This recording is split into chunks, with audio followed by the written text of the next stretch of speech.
There's no substitute for doing this mechanical release of the brain so that the circulation can happen. No amount of oxygen therapy, no amount of the right supplements, no amount of meditation. If you can't actually get blood into your brain mechanically, all of those things are going to be really limited in their ability to, provide relief. Welcome to the Mind Health 360 show. I'm Kirkland Newman, and if you, your loved ones, or clients suffer from mental health issues such as depression, anxiety, insomnia, poor memory, poor attention, mood swings, exhaustion, etc., I interview the leading integrative mental health practitioners from around the world to help you understand the root causes of these symptoms, many of which may surprise you and suggest solutions to help you heal. If you like this interview, please do subscribe and forward to others who might find it helpful. If you want further information, please go to www.mindhealth360.com or find us on social media. So Michelle Veneziano, doctor of osteopathy, is a family physician and clinical professor of osteopathic medicine at Touro University in Northern California. And today she's going to talk to us about her work with the nervous system and brain health. And we're also going to discuss sort of the emerging understanding of how behaviors of the tongue affect the skull, the brain, and whole body health. And you're in private practice in Mill Valley in California. Now, I'm fascinated by this topic because I'm so aware that your jaw position, your tongue position, your posture have huge impacts on your mental health. And Mind Health 360, we seek to look at all the things that impact your mental health. And this is a particularly sort of subtle, but I think very, very important and often overlooked aspect of mental health, which I'd love you to talk about. So I think in a nutshell, I mean, most of our listeners probably won't know much about the link between all these things and mental health. And could you just give us an overview of how sort of what you do impacts mental health, essentially? Sure. Okay. So, osteopathy, as I practice it, is really about optimizing the circulations of the body. And brain health has everything to do with inflammation, toxins, getting good nutrients in, getting waste products out so that the brain tissue can be healthy. And the brain chemicals can diffuse unimpeded across the cell membrane. So I treat a lot of head injuries. I see a lot of mental health issues develop in people who've had trauma where the body just retracts and constricts, and then all of a sudden they simulate advanced aging simply because the tissues are so, they're limiting the ability of all of this good circulation to heal the brain cells. So my approach is to basically reverse that whole process. And many people, although I think you're in London, right? So osteopathy is well understood relative to the U.S. The difference here is we're medical doctors. So I did a full medical school training and then parallel with the osteopathic training, because you can become an osteopathic physician and never really learn how to use your hands. But I decided to specialize in that along with my family medicine, because I'm board certified in family medicine also. So I try to span the spectrum and do all of the things simultaneously that support brain health. Like there's no substitute for doing this mechanical release of the brain so that the circulation can happen. No amount of oxygen therapy, no amount of the right supplements, no amount of meditation. If you can't actually get blood into your brain mechanically, all of those things are going to be really limited in their ability to, provide relief. And that's fascinating. And so basically what you're saying is that essentially we know that circulation, and presumably it's blood circulation, but also other forms of circulation. So lymph, the lymphatic system, sort of the brain's own immune detoxifying systems, presumably. So what are the key sort of fluids? You have blood, you have the lymph. Can you talk us through the whole detox? Well, we have lymphatics. We have the lymphatics of the brain, which is pervasive throughout the whole skull, the membranes, and even the bones. And then we have the cerebral spinal fluid, which is like the equivalent of the freshwater system of the body. It's a very small amount relative to the salt water, which is the blood and the lymph. And really interestingly, the ratio, the proportions of fresh water to salt water, of CSF to blood and lymph, is the same as the planet Earth. So, Wow. in a sense, our whole fluid system is a reflection. We're a microcosm of the balance of fluids on the planet. So yes, they're all extremely relevant, and they interplay, and they all need to be free to circulate and do their delivery of nutrients and clearing of waste products. And so the way you approach this is with your work is, you help with the posture, you help with the jaw, the tongue position. So what are the key elements that we have to look at for our posture, our jaw position, our tongue position? And, if somebody comes to you and says, I'm depressed, I'm anxious, I have insomnia, where would you look to see where the sort of sticking points are?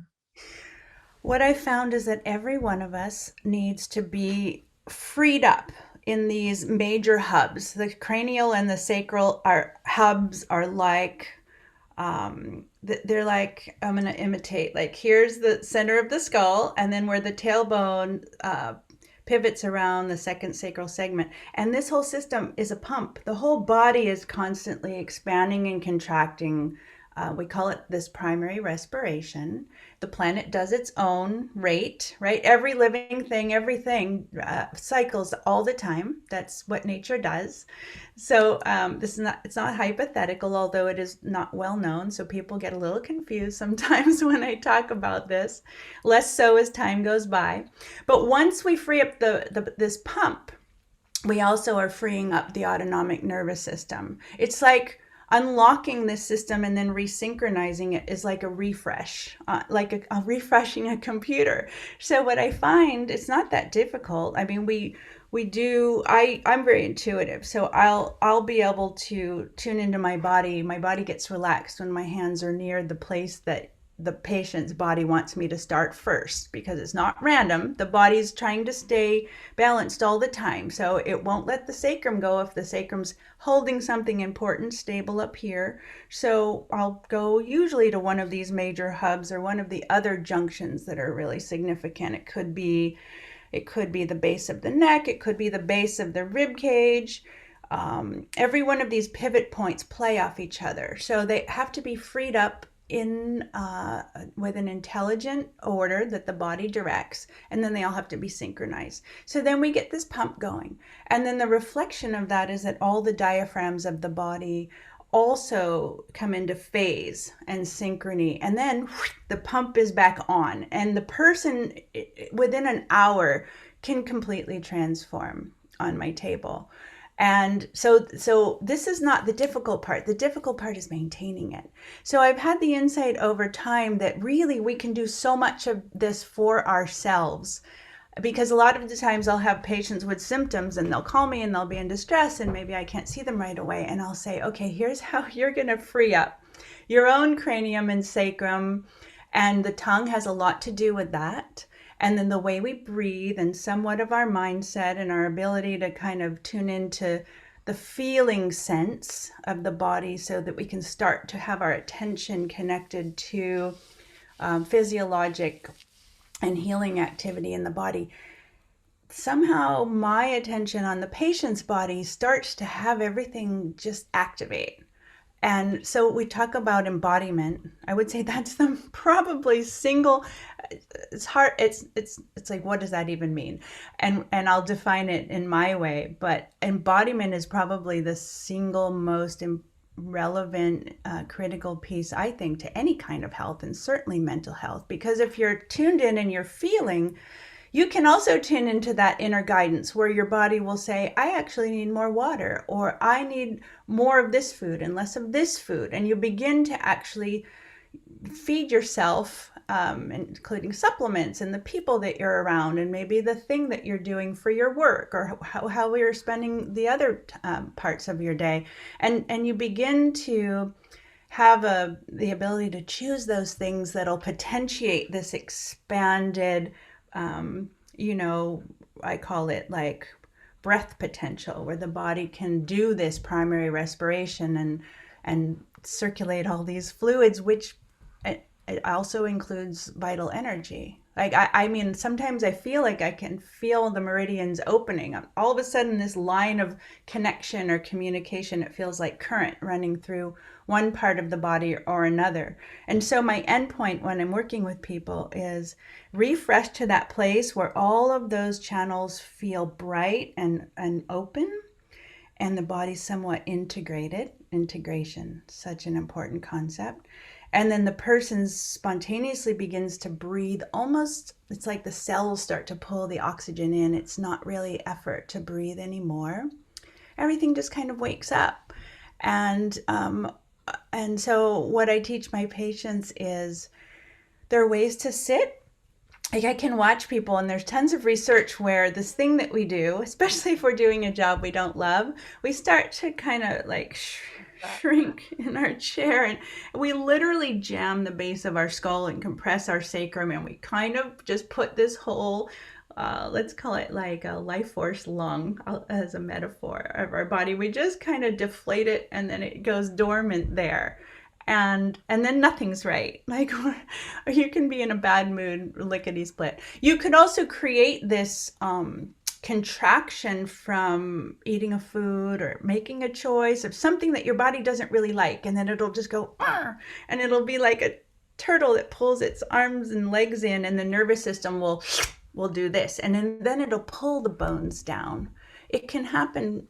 This retraction dormant state can come from a nervous system assault or from a mechanical assault. The number one thing I teach people, like the day that we do the refresh, is tonight, whether or not they practice with their tongue or not, or ever have tried doing a little bit of a piece of tape here just to keep their lips touching, because then the brain thinks, oh, I can't breathe through my mouth. I'm going to have to put my tongue on the roof of my mouth so that I can breathe through my nose. And what that does is it orients the tongue back to its natural position across the whole roof of the mouth. And that has it basically lock the whole thing in place. It's really interesting because I learned that in the equestrian world, if a horse is injured and the tongue is no longer associated with the palate defaulting there, they're like, this horse isn't going to recover. They just won't ever get their coordination back where they come into focus and regain that refreshed full body coordination and nervous system brightness. They'll never be a champion again. They'll just, right? So many of us are not champions. And then we don't look at these things. So we look at the symptoms. And we say, oh, Exactly. you're depressed. Well, what happened? Exactly. So just to recap, because I think these are all quite complex concepts. So what you're saying is that every assault on the body, whether it's from the nervous system, so maybe trauma or stress or anxiety, or whether it's mechanical, so maybe a blow to the head or to the body, or whether probably it's biochemical, so maybe a toxin or food that you eat, essentially causes a retraction of the whole sort of system onto itself. And presumably this is mediated by the nervous system. Is that Mhm. correct? I think so, yeah. And so the nervous system, as we know, which controls sort of, our state of anxiety and stress, or our state of rest and digest and calm, and is essential for our mental health, and essentially is mediated by our body. That's where it starts. And in trauma therapy at the moment, there's a huge movement and understanding in the last few years of the importance of, as you say, being embodied, and the body for mental health and for the sort of balance of the nervous system. So what you're saying is that all these assaults on the body, which could be mechanical or psychological or biochemical, essentially cause this retraction of the nervous system. And how does your work then help reestablish that equilibrium in the body, in the nervous system, and help people become more embodied? Because obviously, there's somatic experiencing, which helps psychologically people get back into their body and release stuck energy. We speak of stuck energy. Mhm. from past traumas. How does your work, which, may be more mechanical, address these same issues from a slightly different angle? Two things. Firstly, this embodiment piece. Like when I work with a person, they're kind of instantly embodied. They don't have to do the work, but it's not going to stay unless it and actually trains the nervous system to remember the location of what it actually feels like to be embodied. So they have some kind of destination to find their way back to. So every time I work with someone, it's like, this is your music lesson, and then it's going to be easier with me. It's like a tandem skydive. I'm going to do it with you, but ultimately you really only really it's all much more rewarding, and the work goes so much deeper if you're actually practicing every day. There's no substitute for that. It's like a refresh on a flywheel. It's going to slow down, and you can't just speed it up once a month or once a week for the treatment and think it's really going to gain over time. So I also love, yeah, that piece where we sort of identify where it is that we're destined when we're trying to get ourselves back to embodiment. And then once you start to remember the location and neuroplastically develop neurons for finding your way back, and then staying in that location requires also the nervous system to condition to be able to maintain that state. And once you make some progress in that area, I actually find that the challenges become workouts. Like, okay, I ate this food, or okay, I sat poorly, or I have to get on this plane. I don't have a choice to be in this funky air or be in this crowded, overstimulating room. But if you can stay in your body and you can kind of work with the intensity of the sensations of the inflammation or the irritation, you can actually use it to work your nervous system into a bit more capacity. And that's what I love. I don't treat people like kid gloves. I think we're capable of a tremendous amount. I almost sometimes think the difficulties of the world are here to really challenge us to up our game and get in our bodies, because there's no other way to do it. You can, yeah. So. I totally agree with you. And so, people who are lucky enough to have you around the corner, I wish I was, that's great. You can help them develop this sort of neural plasticity and this remembrance of what your nervous system feels like when you're embodied and when it's calm. And so that hopefully they can get themselves back there. For people who are on their own, what are there any sort of tips or tricks that you would recommend for people working on their own who don't necessarily have access to a DO or a therapist, on how to become more embodied and how to support their nervous system and their bodily functions to, for that flow of energy to happen, and the flow of blood and the flow of lymph, etc.? Sure. This is my favorite part of my work, because I used to think I have to do this for people, and I became exhausted and I felt like an enabler. And now my joy and my passion is really teaching people how to do their own osteopathy from head to toe. And so this brings us, I want to talk about posture. I want to talk a little bit about vision. There's a hydration piece. This tongue business is part of one of the biggest pieces. Probably posture, tongue, breathing, hydration, what we do with our heart, like our tuning into our emotions, and then this presencing thing. So I'll just go through the 6 things like one at a time. Here's how to be your own osteopath. The presencing bit is key. Like when I start to feel into particularly the low body, and I just start with feeling my feet on the floor, and literally if I'm really feeling blown out or dissociated, I'll start to like grab the floor, like with my toes or inside my shoe, and anything that activates the posterior body, like muscle contraction wise or activation wise, it induces parasympathetic response. The back body is more like, this is how we are when we're more fully regulated, we're open, we're engaged, and then we do this front body retraction. And we've seen in research that just sitting without consciousness can shift your mood to depression, right? If you've seen those studies, I imagine. Whereas this upright, open, and when people are, wanting to be commanding or in leadership, they learn how to actually embody their presence so that they actually have power that they can wield in a room or in their engagements with other people. And there's an electromagnetic, physiologic counterpart to that. There's a much more brightness that runs in the body when we're mechanically supported. So I have people tune into their feet, tune into their breath and their pelvic floor.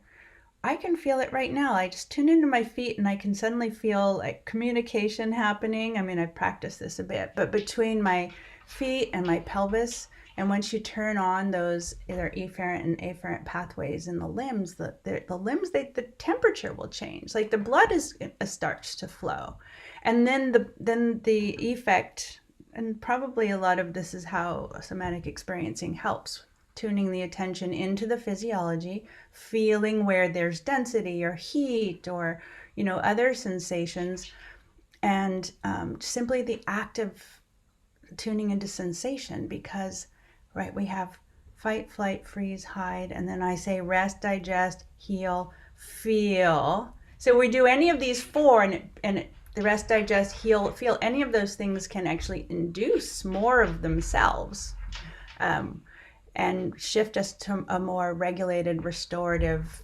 capacity in the nervous system. So the presencing, to make it simple, is tuning into sensation in your feet, in your legs, in your pelvis. And then I have people sit in a way that potentiates, and the whole time we've been talking, I've been like letting my body slightly unwind. I'm never just collapsed and static and not aware of something going on down there. How I use my sit bones, if you put your hands under your bum, you'll feel that big bone, and then I use it like a ball bearing. Like, oh, there's actually a sweet spot where my breath gets easy and it'll shift around. And I just kind of automatically now, it's quite a natural behavior. So once you to really retune yourself to this behavior, it'll just happen all the time. It's what babies do, and it's what animals do. They're never just static and stuck in one place like a block, right? They're not solid. Like we're actually not solid. Even bone is quite springy and filled with fat cells and lymphatic channels and blood vessels and lymphatic fluid. And so to sort of reorient to this potential of the body to actually behave like a substance, more like a verb than a noun. And to do this too, I have, let me grab this cushion here. You know how in yoga, we always put a little bit of a blanket to support our spine being long and neutral really quite effortlessly. And then I like a really sturdy, some kind of not memory foam wedge or something to augment any chair. I'll take it with me traveling, or I'll put it in a rental car or whatever, because it feels good. Like all the good stuff actually is pleasurable.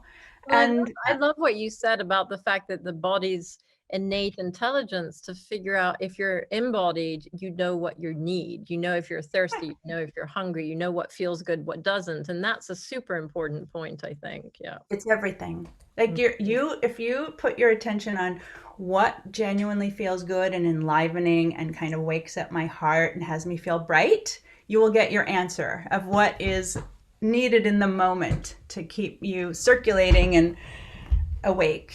That's Yeah. okay. So the first one is presencing. I know there's 6 Mhm.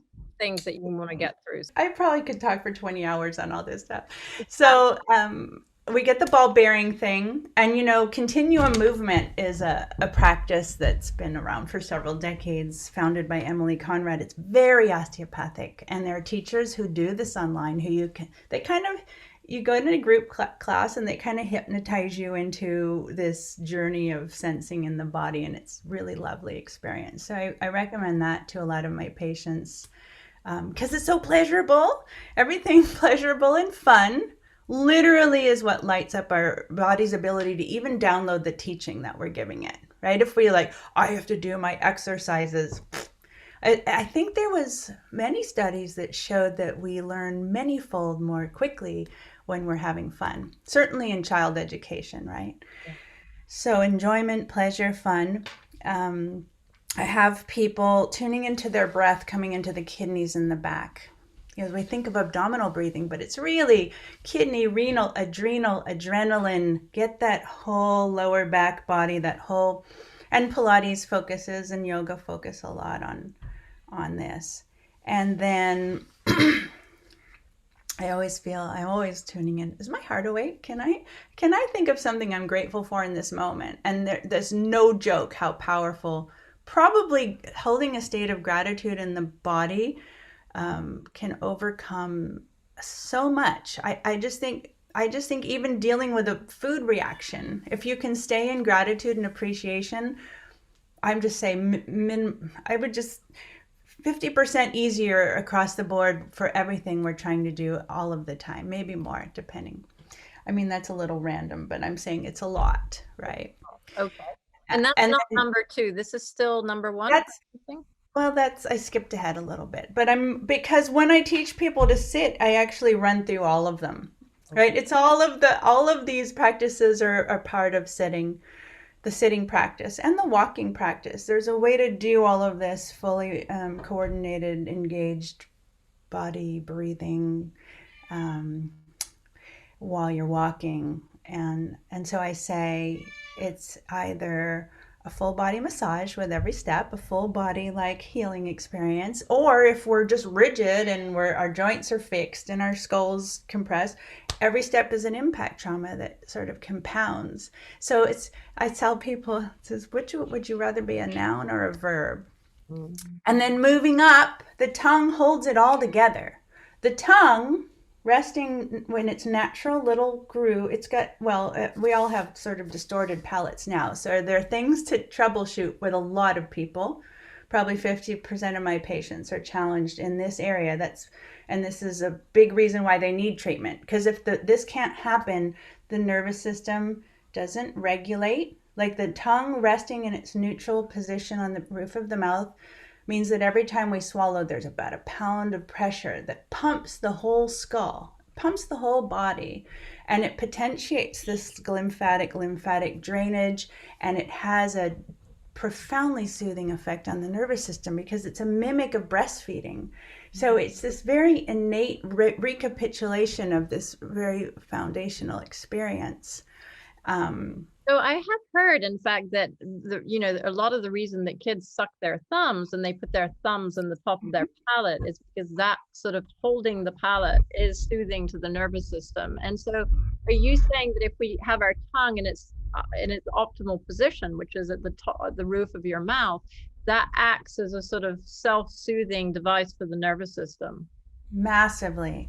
Now, a kid who chooses to do this thumb sucking is definitely for self-soothing. Sometimes that kid had birth trauma where the skull was so compressed that the tongue palate, swallow isn't enough to overcome it. So they're trying to address that additional difficulty. Or they're just a really sensitive kid and the environment's just overwhelming and they need more. So it's a sign that something additional is needed. But when the tongue is working well in the skull, and I have my patients do this the night I treat them. This is what locks it in. Like tonight, we've got to get this. If you don't want to do the tape ongoing, it feels uncomfortable. It's not sexy,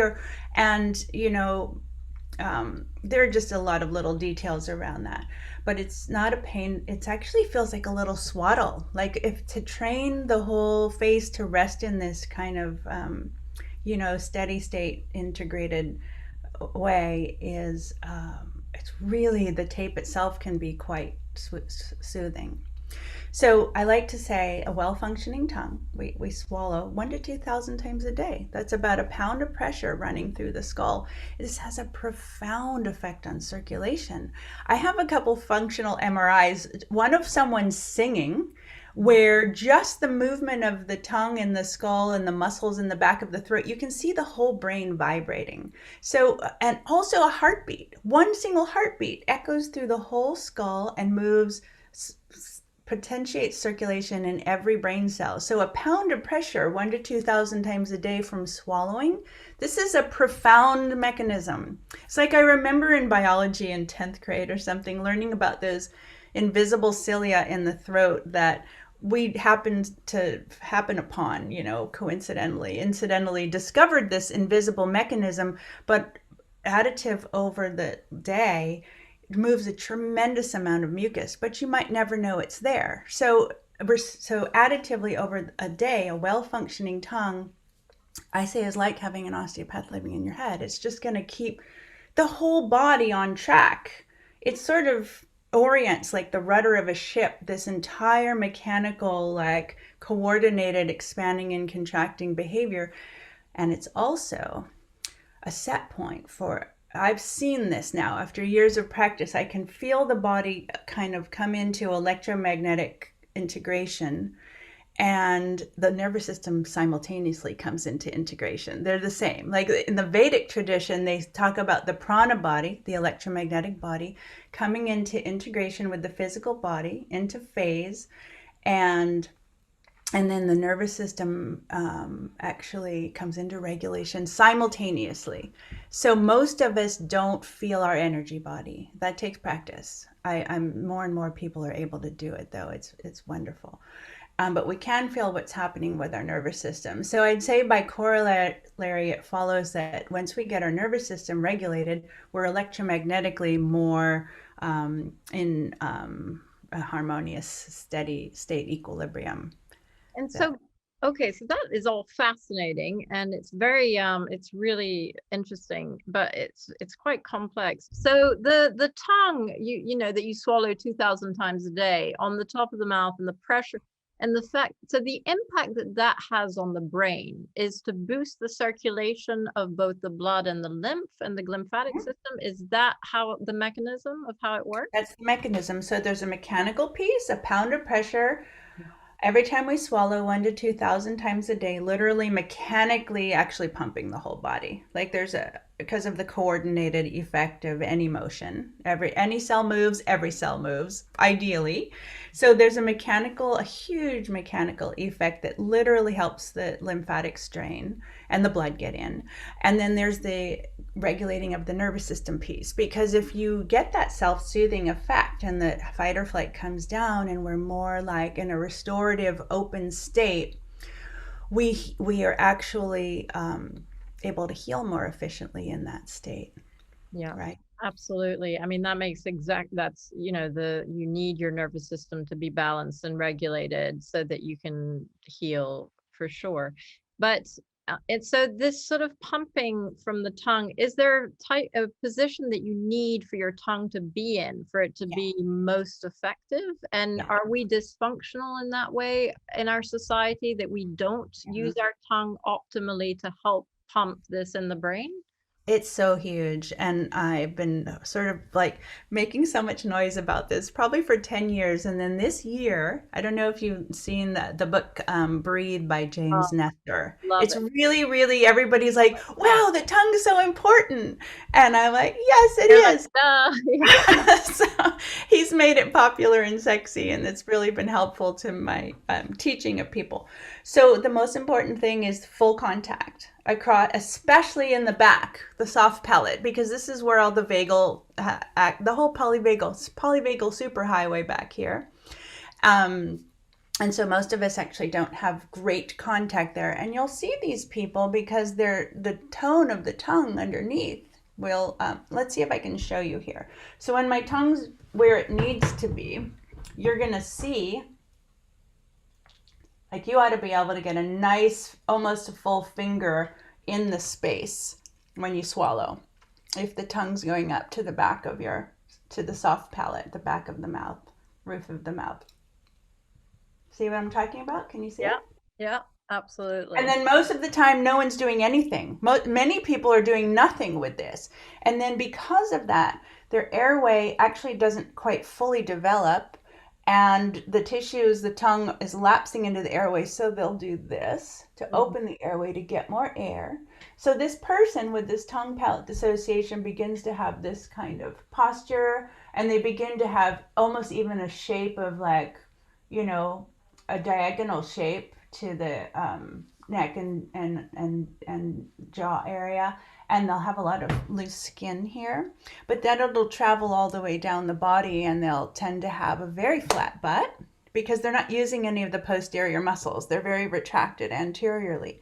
The cool thing is, once we reset this and then get the tongue to hold it in place with its right action, I've seen people's back bodies start to recruit, and all of a sudden they start to grow muscles back there that they haven't had since they were kids or maybe never had. Yeah.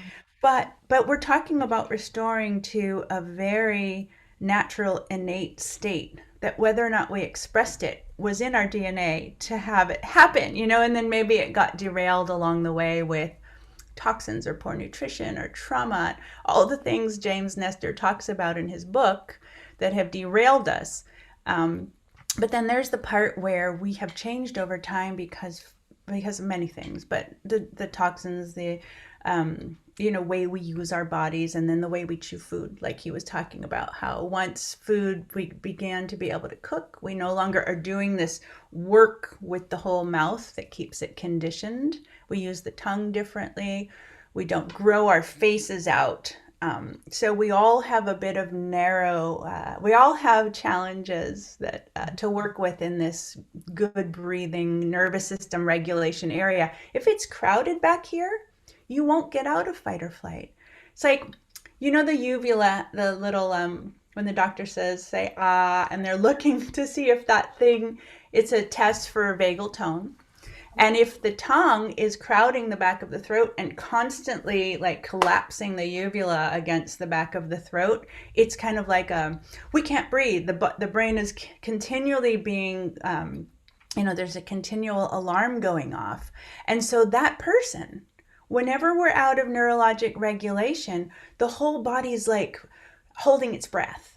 And then you're going to have all the brain chemicals kind of stagnate and not be able to do their osmotic diffusion across cell membranes and really efficiently cycle. They break down. They need to be regenerated. And so there's a whole delicate balance of those brain chemicals and the nutrients needed, and then getting the waste products out. So nervous system regulation is critical to brain health. And then, like I said, it ties in with all of this mechanical stuff. It's all one thing. It's hard to separate it out. Well, this is fascinating because obviously the polyvagal theory and the vagus nerve, which are, they're essential for the nervous system. And what you're saying is fascinating, that, the impact of the tongue and the jaw on the vagal tone and, on the vagus system, essentially. And I'm also thinking about what you were saying about, the tongue blocking the uvula, and that happens a lot at night. I mean, people who have sort of airways restriction, when you're sleeping and your tongue collapses against that, and that then probably generates this fight or flight. And that may be why some people wake up in the middle of the night. I know I do, with anxiety, because I know it's because I haven't been breathing properly. And it's not that I have sleep apnea. It's not as bad as sleep apnea, but it's sort of this airways issue when your tongue collapses. Is there something that you can do about that? And like, if somebody has night waking with anxiety and panic attacks and insomnia, would you look to their tongue position and their jaw? Is that where you'd go? Absolutely. But as a quick intervention, I think almost everybody could benefit from a mouth guard on the bottom teeth, never on the top. The convention is on the top for no reason that any dentist can justify. No orthodontist has been able to give me a good reason, but it isn't helpful with getting the tongue up there and having this pumping action. You don't want anything fixed across the teeth on the upper teeth ever. So I have people I go to dentists that understand these things to create enough vertical dimension so that the teeth can pass each other. There's a sweet spot, and then there are night guards that'll just pull the jaw forward a little bit, and that can really, even people working with their tongue, we don't want the jaws slipping back from some kind of, way that we're using our face on the pillow, or if we turn into the pillow, we don't want to ever be pushing the mandible, the lower jaw, back. We want to start to practice to bring everything a little bit forward. cord, because that gives you more room in the back, which will allow more, more air and also more space for the vagal nerves. Is Yeah, that? it's a little bit of a band-aid. The mandible follows the development of the maxilla, this upper part. So we work on bringing that out and then the mandible will follow. But simply as for troubleshooting sleep at night, it's helpful to just widen the airway a little bit. Like when we intubate a patient, when we have to put a breathing tube down, we do this because we get the biggest airway where we can visualize the vocal cords to get the tube in. And that's why people do this same posture, trying to get air during the day. But then we want to make sure that the person's able to get air in at night or they don't sleep. I mean, that's absolutely critical to mental health. And Absolutely, absolutely. right? Oh, it's terrible. I mean, people who don't sleep, and a lot of the time people think, okay, it's because I'm anxious, but sometimes it can be purely mechanical. For instance, James Nestor, in his book Breath, it was incredible because he was talking about how the ratio of CO2 to Mhm. O2 could cause a physiological panic attack, which had nothing to do with the psychology. It was purely physiological. That's It right. had to do with these chemo cells, or chemoreceptors in the brain, which dictate, how much, sort of whether you feel that you can breathe or not. And this has to do with the CO2 O2 ratio. And so this was very interesting for me because I thought, oh my God, we always think these are psychological issues, but actually it's a very physiological issue. If you can't breathe properly or you're in the middle of the night, you could have a panic attack or have anxiety or not be able to sleep purely for mechanical reasons. Absolutely. And here's the second layer on that, which he also talked about, which is when we breathe through our mouth, we're losing the carbon dioxide that's creating the benefit you just talked about. Because we need to keep our blood carbon dioxide levels up to actually stimulate the reflex to breathe. But when we breathe through our noses, we get the added benefit of receiving a nitric oxide, which is produced in the sinuses. And that's a vasodilator. And that chemical flooding the body is basically the chemical part of the big part of the chemical cascade that's elicited with pleasure. And that's why I focus so much on the enjoyment component of anything that we do, because that also increases nitric oxide and oxytocin and other beneficial effects in the nervous system that have us expand more. So if we're able to, relax and expand from just some kind of other effect, a less gripped, anything that has us grip less has us tolerate any other assault better. Like if we can't get quite enough air in, but we've had a really lovely day and we're in really good mood and we feel safe, the body has more range to tolerate a limitation of a little less air than we need, or the wrong, density of mattress, or we ate too late, or it's all of these variables that lead up to critical mass, and either we stay inside of our range or we go outside of our range, and then we sort of deer in headlights freeze, and then we have to troubleshoot all these little pieces to get back inside the window, and then Completely. we'd like to expand the window. So all these practices together that I've talked about are how I have people basically neuroplastically retrain their bodies to expand their capacity for regulated states. So, in summary, it's basically mountain pose in yoga. Like yoga describes, if you want to dive more deeply, you could, explore, how basically we're being yogis all day while we're commuting and at our desk, and we're being conscious of what we're doing with our tongues, and, cleansing keeping our a little bit of a check on our tendency to go into negative looping thoughts. It's a little bit of a snowball effect. You sleep poorly, you're going to wake up looping in negative thoughts because you're going to be in vigilance. 100%. And so you're saying that so much of mental health is tied to your nervous system, essentially. And so much of that is determined by sort of assaults to your nervous system, whether they're chemical or whether they're whether they're mechanical, which I think is fascinating. And in terms of, the other, so you mentioned six things that you're looking for. And the first one was presencing the, Presence, yeah. feeling the body. The second one was walking and sitting to potentiate this expanding and contracting behavior. I do it all the time. I could be reaching for something on a shelf or, The third thing is the tongue consciousness. And even when you're talking, see if you're breathing through your nose during the day while we're eating.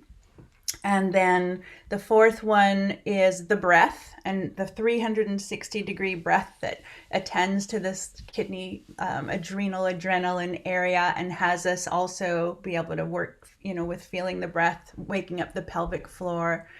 All the diaphragms, the cranial membranes are another diaphragm. They all have to be working together.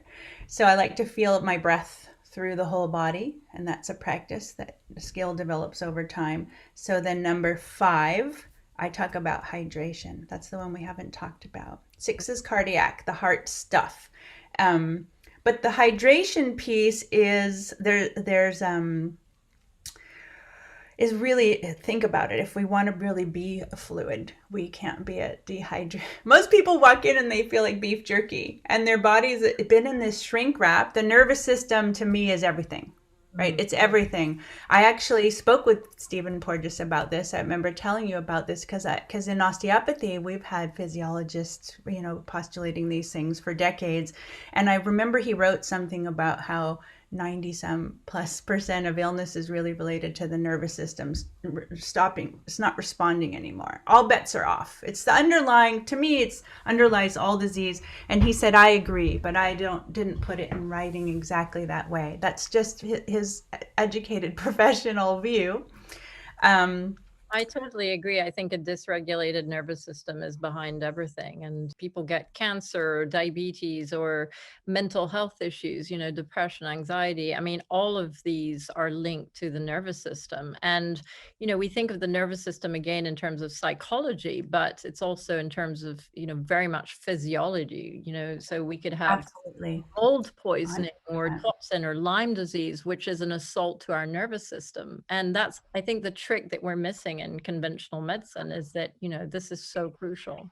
It blows my mind because, like I said before, so we all agree this nervous system piece is a lot, if not everything. And then the physical and subtle body, energy body, the correlation is the reflection of that. So when the body is integrated this way, energy body integrated with physical body, nervous system integrated, we can correct just about anything. I mean, I see people restore from incurable things all the time. And this seems to be, well, we're going to go off on a tangent if we talk about how cancer heals this way. But basically, nervous system integration, subtle body, physical body integration optimizes healing. Like, that's how we do it. That's it. Okay. So the hydration piece, yes. Stay on track here, is also, right. So it's this all of this integrated state that potentiates all the circulations. That's how we started this talk. It's all about circulation. I learned in medical school, in surgery, like the solution to pollution is dilution. And in terms of circulation, I also think of vital energy circulation. That's a piece of hydration. And there is a book that came out last year by anthropologist Gina Brea and an MD, Dana Cohen, that's called Quench. And it talks about how, looking back and how our ancestors and different lineages on different parts of the planet where water was less available, actually it's more efficient and more natural to get our water from more biocompatible water comes in this form of foods, whether it be fruits or root vegetables, or I use always something that kind of biologically optimizes the water that I drink. I actually do some energizing of my water with, it's a little bit of a hobby of mine, figuring out how to restore water to the state that it exists in nature. So lightning hits a body of water. Water actually is a unique molecule in that it can hold a charge and it can deliver that charge to your body, kind of like sunshine. Sunshine hydrates too, because it takes the water we have it kind of charges it and it creates a more efficient hydrating effect, which is that the water that we drink or the water in our bodies has the ability to support metabolic processes. It has the ability, it's more compatible with the cell wall, so it can get into the cell, carry nutrients on its way in, and dilute nutrients and remove them on its way out. That's how cancer heals. As a matter of fact, when we're talking about hydration, it's the most efficient form of detox. And when you look at phase angle measurements that look at impedance, like the electrical impulse across the cell wall, over a certain number, I think it's like 4.5, cancer really can't happen. The cell is too optimized. So a lot of cancer treatment, they talk about green juicing, because green juicing, when we get the fluid from the inside of plant cells, it's much like the inside of our cells. And that water, that fluid it's like 5-fold efficiency for getting intracellular, which most of the water we drink right out of the tap does not do. And then 5-fold more efficient in hydration, just actually getting the tissues out of that beef jerky state, but also carrying the nutrients in and getting the waste products out. So these are these 5 or whatever, 6 things. They're all pretty enjoyable. They're all pretty innate, like not weird things that our body's not native to.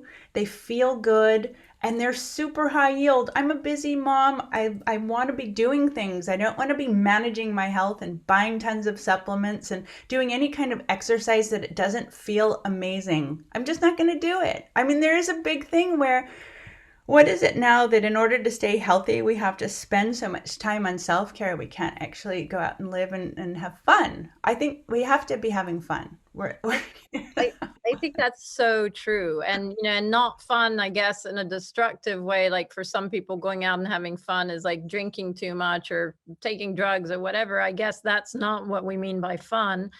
But I guess, it's whatever rocks your boat, whatever gives you joy. I mean, is that what you would say? And then Yeah. state of joy, what happens to the nervous system? Well, this has a lot to do with mental health, because when we get a little dull, like the unintegrated body that's not circulating well is like a dull light bulb. And then we just lose our desire. Like we're not motivated to go and really be socially interactive and remember that engaging in the nourishment of connecting with other people. We start to just not feel safe intrinsically. That has not necessarily anything to do with the people that are around us, but we start to retreat. And this is a huge component of mental health. And one of the most regulating behaviors of the nervous system is connecting in a resonant way with other people. Mm. Social engagement. Mammals. Like my cat, I'm like, I'm busy. No, love's the most important thing. She's just reminding me all the time. It's like social engagement. And this brings me also to your 6th point, which was cardiac. Obviously the vagal system is very tied into the cardiac system. The nervous system is very tied into the heart system. Can you talk us through a little bit, the impact, your 6th point, which is cardiac, and how that impacts mental health and our nervous system? Oh my gosh. Yes. This is it. Like when I'm treating people mechanically and I'm looking at the electrical systems, everything stems from the heart. The heart is like the sun of the solar system of everything in the body. So when we do this refresh, it's like we're re-establishing our solar system, and we can maintain it by staying present in our heart and tuning into gratitude and appreciation. It's like the simplest nutrient. I mean, it is, I guess it's learned behavior. I think as a culture, we're fairly addicted to complaining and suffering. We just neuroplastically get used to doing those things, and we don't even notice that that's where we live now. So I rate, probably depending on my mood, I can sit down. I don't think I skip a morning, at least 10 things I'm really grateful for. And I can feel my energy starting to mobilize. One time I went crazy. I think I just kept writing and I got up to 100, and I felt like I was starting to see like a slightly hallucinogenic experience, like the energy in my body, like a really deep meditative experience or a yoga experience. I just started to, it's like my life force lung capacity just kept going. So uh, if you are going to do one thing, I'd say do that. Do that. The I mean, grat. and obviously, right, the heart is this, it's like the intelligence supercomputer of the body. It directs everything. It directs the brain. If the brain is operating without the guidance of the heart, we're certainly not as intelligent. We can't tap into our knowing or intuition or really that much innovation or inspiration. That's where genius comes from. And you know, probably from your reading, that there are many more 40-fold communicating pathways from the heart to the brain than the other way around. Absolutely. So the afferent as opposed to the efferent That's nerves. right. Yeah. Yeah. Same as with the gut. There are a lot more nerves going from the gut to the brain than the other way around. And so many of our nerve systems go from our body to our brain rather than the other way around. And people don't remember that. And so it's so important, as you say, to be embodied and, So much more fun. I mean, my gosh, like, if you don't have that, if your mechanism was reversed, well, we if we live not in our hearts, we live in our heads, and it's just that things just don't work there. Health doesn't work, the planet doesn't work, interpersonal things don't work, politics doesn't work, medicine doesn't work. So I think I watch as we're sort of finding our way back to, we're top heavy now. We're finding our way to the ballast shifting position. Yeah, I mean, the 18th century Enlightenment, is all about cognition and the brain and, the intelligence. And now we seem to be moving more towards a sort of body-based intelligence with a lot of the recent developments in terms of, the polyvagal theory and all the trauma work and the embodied sort of systems, which, I think is a really great thing. And, you mentioned the heart and how important that is and gratitude, but what about things like HeartMath and breathing in and out of your heart? What's your view on that? Yeah. I mean, that's basically what I understand heart math to be, is getting present in your heart and feeling it. Basically, the heart rate variability or regulated state of the nervous system reflects how heart centered we are. So it's a biofeedback device or practice that allows us to watch how our level of appreciation and gratitude reflects in physiologic parameters. Exactly. Yeah, that's what we're talking about. I love that I think their research goes back to the 90s. It's such a really phenomenally supportive and brilliant body of work that I think has taken quite a long time to penetrate, right? Because I just did a course. I did an 18-hour course on this, how to be your own osteopath for doctors. They don't know any of it mostly, and then how to really teach it to your patients. And I was doing kind of like poll. How many of you have heard of HeartMath and use it with your patients? It's many conventional, somewhat holistic leaning. Even in the holistic leaning, it's still not as well known, more so than a year ago.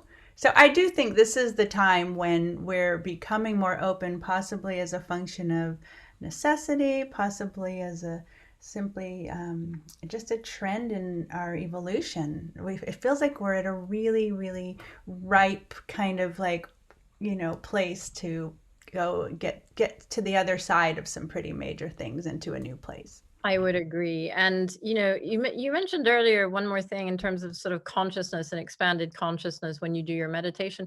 What about psychedelics? I mean, the expansion of consciousness that comes from psychedelics, there's been so much research lately in terms of the benefits of psychedelics for trauma, anxiety, panic, all sorts of psychological issues. And the research that's coming out is really quite impressive, whether it's MDMA for trauma and anxiety, or whether it's psilocybin, or how would you bring that back to what you do, if at all? I think about it a lot, actually. I think that safety is key, right? We have to actually support the nervous system and create the environment in which the body can receive the medicine and be repatterned and move safely through whatever it is that the body has to process, which can sometimes be very big things. So I'm very careful about who I wouldn't certainly attempt treating large trauma in a vacuum. I'd find your people, really word of mouth, or honestly, I love autonomic response testing that like Dietrich Klinghardt uses, and many holistic practitioners use as a way to determine if on this day with this person, this substance in this amount, with this guide, has elicits a resonant response from their physiology. So it's always feel over formula. And I often say to patients, what does your body say? Like in this moment, are you like breathing less? Or are you, maybe there's also a part where you can be apprehensive from excitement, that you're going through something. So it really helps to have reflection from a holder, like to be in a place where you can be supported as you go through whatever the process is. I'm not particular to substances myself. I know we can produce most of these effects internally, but I've been a little bit curious lately. I've been kind of, my body's like, I want to do ayahuasca. My body's like, no, you don't. You don't need to do that. But lately I've been more curious and learning a little bit more, and kind of finding certain people, certain directions. I'm noticing my attention's being pulled with a little bit of curiosity. So I like to say, ask the body. And if you don't know how to do that, work with some people who do know how to do that. Absolutely. And then one final thing, just to recap what you were saying, you talk so much about safety and the nervous system being sort of regulated. Would you say that the work that you do when you work with the body and when you work with its movements and any blockages, is the work that you do fundamentally about making the body feel safe so that the nervous system can come down and it can heal? Would you say that's accurate? Yeah, definitely. I do it not conscious. I mean, I have my way now. I've been practitioner for 20 years, and I have definitely my way of reading the patient. So I'm responding to cues that are I'm just trying to remember Stephen Porges' term from neuroception. Like I can actually tell, it's like I'm the horse and they're the rider. I'm reading them. Like, are they going with this thing that I'm doing in real time? I'm making sure that I'm getting kind of like a muscle test or an autonomic response testing. I'm constantly reading, is the nervous system flaring up or is it dropping in? And I just follow the drop in. And that's what we do, also create safety for ourselves when we tune into our own body cues through tuning into sensation.